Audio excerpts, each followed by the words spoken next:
ناظرین، تانیہ کا بہت برا انجام ہونے والا ہے کیونکہ آخر کار جمیلہ ہمت کر کے سب گھر والوں کے سامنے اس تانیہ کی حقیقت بتانے والی ہے۔ اور تانیہ جو حسین خواب دیکھ رہی تھی کہ اس کی منزل اس کے بالکل سامنے کھڑی ہے، اب زاویار کو حاصل کرنے سے اسے کوئی بھی نہیں روک سکتا۔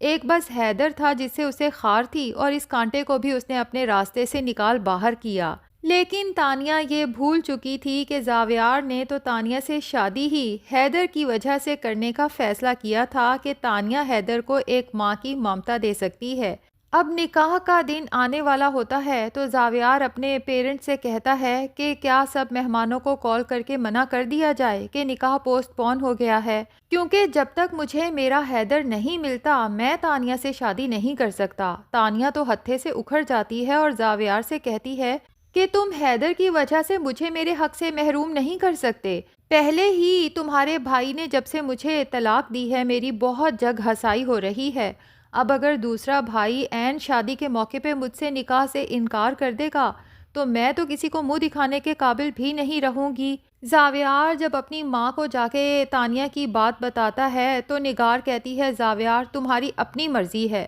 تم چاہو تو تانیہ سے شادی کر لو، اور اگر نہیں کرنا چاہتے تو ہماری طرف سے تم پہ کوئی زور زبردستی نہیں ہے، کیونکہ مجھے اندازہ ہو چکا ہے کہ تانیہ انتہائی لاپرواہ لڑکی ہے۔ مجھے تو شک ہے کہ حیدر کی کڈنیپنگ کے پیچھے بھی تانیہ کا ہاتھ ہے، کیونکہ تانیہ ہمیشہ سے یہی چاہتی تھی کہ تمہارے اور تانیہ کے درمیان تیسرا کوئی نہ ہو۔ مجھے تانیہ سے پہلے ہمدردی تھی جب اس کی ماں کا انتقال ہوا تھا اور جنید نے بھی اسے طلاق دے دی تھی، لیکن میں نے اور تمہارے ڈیڈ نے آبزرو کیا ہے کہ تمہارے ساتھ انگیجمنٹ سے پہلے تانیہ کچھ اور تھی، لیکن جب سے انگیجمنٹ ہوئی ہے ہمیں کوئی اور ہی تانیہ دیکھنے کو نظر آ رہی ہے۔ اب تو مجھے یقین ہو چلا ہے کہ جنید بالکل ٹھیک کہتا تھا کہ تانیہ جو نظر آتی ہے دراصل ایسی ہے نہیں، اور انتہائی لاپرواہ لڑکی ہے۔ آج اس کی وجہ سے ہمارا حیدر پتہ نہیں کہاں ہے اور کس حال میں ہے۔ اور زاویار ویسے بھی تم نے تو حیدر کی وجہ سے ہی تانیہ سے شادی کا فیصلہ کیا تھا، جب یہ حیدر کا خیال ہی نہیں رکھ سکتی تو بھلا پھر اس سے شادی کرنے کا کیا مقصد ہے؟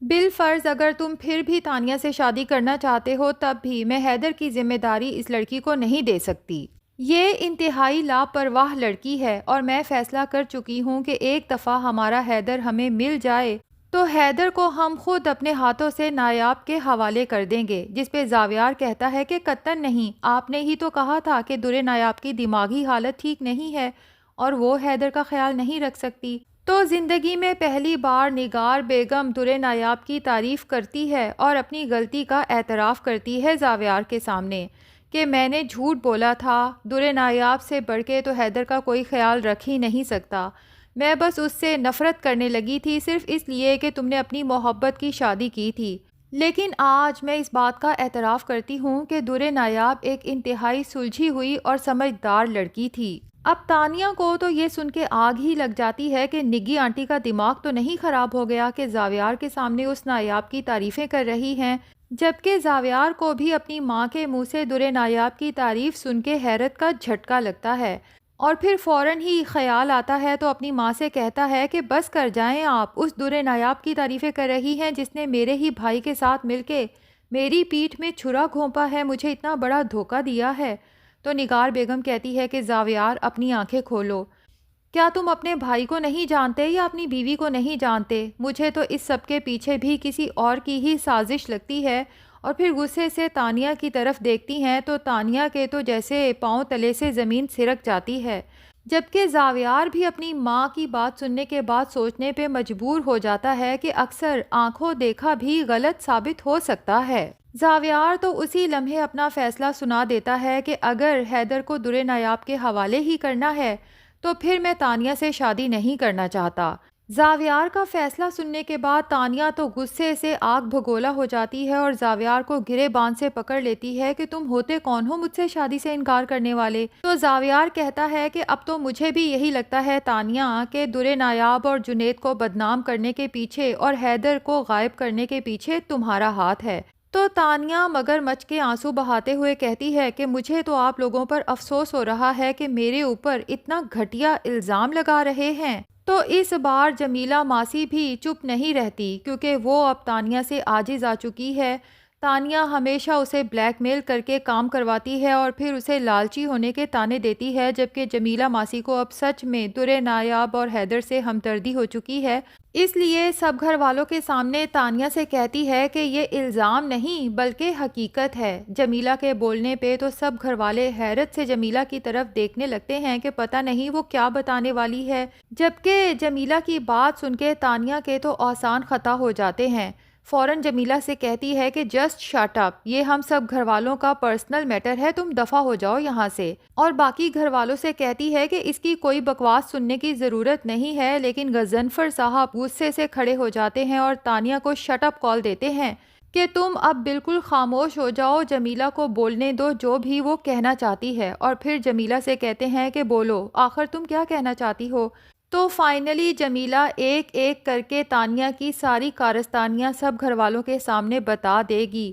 ہاتھ جوڑ کے معافی مانگے گی کہ میں نے بھی لالچ میں تانیہ بی بی کا ساتھ تو ضرور دیا، لیکن اب میرا ضمیر مجھے ملامت کرنے لگا ہے کہ میں نے ایک بے گناہ لڑکی کے ساتھ بہت بڑا ظلم کر دیا۔ اور وہ جولری اور کیش بھی لا کے سب گھر والوں کے سامنے رکھ دیتی ہے جو تانیہ نے درِ نایاب پہ الزام لگایا تھا کہ گھر سے بھاگنے سے پہلے وہ یہ سب چوری کر کے گئی ہے۔ جولری اور کیش کو دیکھ کے تو زاویار کی آنکھیں کھلی کی کھلی رہ جاتی ہیں، کیونکہ وہ تو اسی وجہ سے تانیہ کو ایک لالچی قسم کی عورت سمجھنے لگا تھا۔ اور دوسری طرف جنید کی چونکہ آؤٹ آف کنٹری بہت ہی اچھی جاب ہو چکی ہے، تو وہ فلائٹ سے ایک دن پہلے درِ نایاب اور حیدر سے ملنے آتا ہے، جبکہ ماہم بھی وہاں پر موجود ہوتی ہے۔ سب سے پہلے تو جنید درِ نایاب سے کہتا ہے کہ بھابی،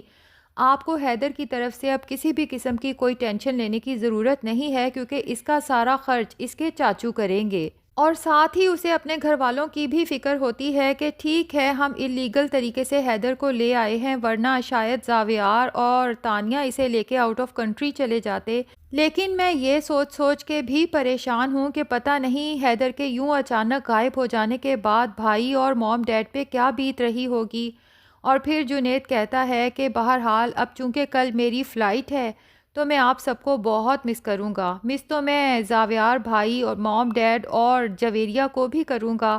بھابی آپ کو اور حیدر کو بھی کروں گا، اور آخر میں ماہم کی طرف دیکھ کر کہتا ہے اور آپ کو بھی۔ جنید کی اس اچانک بات پہ ماہم تو بری طرح سے شرما جاتی ہے، جبکہ درِ نایاب خوشی سے ماہم کی طرف دیکھتی ہے کہ اس کے دل میں یہ خیال کیوں نہیں آیا کہ جنید بھائی اور ماہم کی شادی کر دی جائے، کیونکہ دونوں ہی بہت اچھے فرشتہ صفت انسان ہیں اور ایک دوسرے کو کمپلیمنٹ بھی کرتے ہیں۔